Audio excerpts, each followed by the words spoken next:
Out of Blue is director Carol Morley's neo-noir murder mystery that's less a thriller than a kind of quasi-metaphysical rumination upon life and our place in the universe. It's set in New Orleans, the home city of many great crime writers, and you can almost smell the night-blooming flowers, ponded water in the courtyards, the electric smell of the streetcars and the salt breeze blowing out of the south. The film's an adaptation of Martin Amos's 1997 novel Night Train, a hard-boiled genre homaged about a worn-down police officer, a female police officer, tackling the case of the apparent suicide of a young woman so uniquely distressing to the cop that it brings her to the edge of a breakdown. As in Amos's novel, ideas from astrophysics form the conceptual background of this drama, the brevity of life thrown into relief by the vastness of the cosmos. You can tell a lot by looking, says astrophysicist Jennifer Rockwell, played by Mamie Gummer, over a starry opening as the camera pans down to Earth, revealing the blue dome of an observatory where she's explaining the infinite dimensions of the universe. An authority on black holes, she asks her audience, do you know your place in the universe? Do you know where you are? The next time we see her, she's lying on the cold observatory floor, a pool of blood around her head. Patricia Clarkson is Mike Hoolihan, the cop who must find the killer, following a trail of clues left by Rockwell to some kind of black hole's dark heart, an expression constantly repeated in different contexts. Like a trail of clues leading closer and closer to this black hole's dark heart. And the constant discussions of Schrödinger's cat might be confusing for anyone who knows little of quantum physics. Clue? It's to do with a cat being both dead and alive in a box. Rockwell is the daughter of a Vietnam War veteran and business mogul Tom Rockwell, James Caan, and his wife Miriam, Jackie Weaver. The obvious suspects, though, are two of Jennifer's academic colleagues, Duncan Reynolds, Jonathan Majors, obsessed with parallel universes, and Ian Strammy, Toby Jones, a nervy little man with a suspicious injury to his face. But should Jennifer herself be added to the list of suspects? Then maybe Jennifer's murderer is the man known as the 38 caliber killer. This is a mystery of many question marks, interesting ideas that aren't always followed through, and red herrings that are often not resolved. I found this film so laid back, it's almost prostrate. And I find it really hard engaging with a film like that, particularly after you have this quote at the beginning that struck me as terribly pretentious.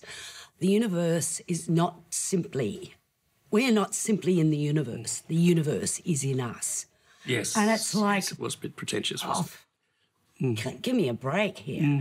And the film actually doesn't substantiate that.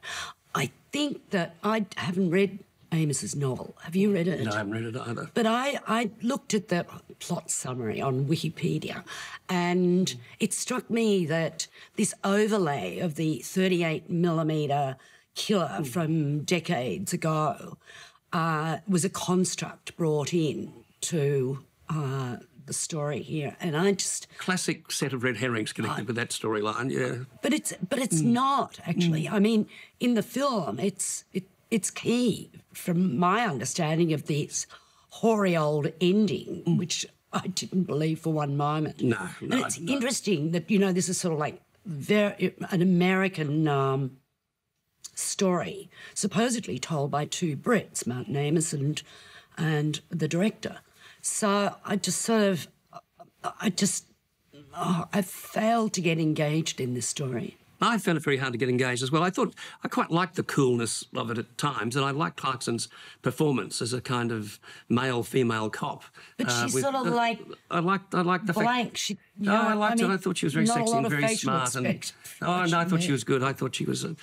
quite interesting to look at as she went about her business in this, though the business is very hard to cotton onto most of the time.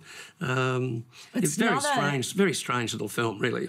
But it's interesting, it's another example of Jackie Weaver, enmeshing herself in this film industry, with independent films, in the UK and America. She does bring a certain amount of menace to the character, even though she doesn't have much screen time.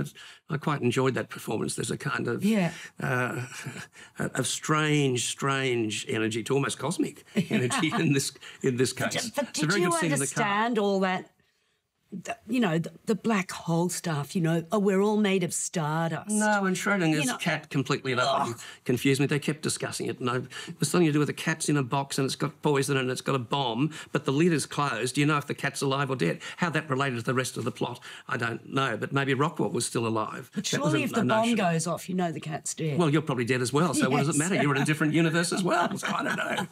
The whole thing was totally and utterly confusing. But I quite like the cool New Orleans style of this piece. I found that quite appealing to watch in a kind of bizarre way because the rest of it was totally incomprehensible. Well, I didn't even like the style, so I'd give this 2 stars. I'll give it 3. What's the story, Mike? Can you explain your place in the universe? I am not the woman people see. We are all stardust. Afraid of the dark, Detective.